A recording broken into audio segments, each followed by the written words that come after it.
స్ప్రెడ్‌షీట్‌లో కొంతమంది పర్సన్స్ పేర్లున్నాయి. వాళ్ళందరూ నా దగ్గర పనిచేసే సేల్స్ పర్సన్స్ నా బిజినెస్‌లో. ఇప్పుడు ఎవరు ఎంత సేల్స్ చేసినారు, రెవెన్యూ జనరేట్ చేసినారు ఈ ఒక మంత్‌లో అంటే జూన్ మంత్ డేటా ఉంది నా దగ్గర. నేను వాళ్ళ పేరు సెలెక్ట్ చేయంగానే అది డిస్‌ప్లే కావాలి. ఎట్లా? చూడండి ఇక్కడ. పేరు సెలెక్ట్ చేస్తాను డ్రాప్ డౌన్ లిస్ట్‌లో నుంచి. లలిత. ఆమె అమౌంట్ వచ్చేసింది. ఆ రకంగా పేరు సెలెక్ట్ చేస్తే అమౌంట్ రావాలి. ఎట్లా? నేను అదే ఫార్ములా ఇక్కడ ఎంటర్ చేస్తాను చూడండి. Is equal to sum if bracket open ఎక్కడున్నది పేరు సేల్స్ పర్సన్‌ది?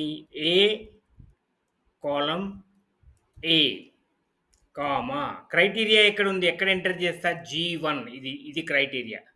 G1 కామా వాళ్ళ అమౌంట్ ఎక్కడుంది? సి కాలమ్‌లో. C column C bracket close enter. అంతే. ఎవరి పేరు సెలెక్ట్ చేస్తే ఇక్కడ వాళ్ళ అమౌంట్ అక్కడ వస్తది. మనం ఇప్పుడు అనిల్ పేరు సెలెక్ట్ చేద్దాం.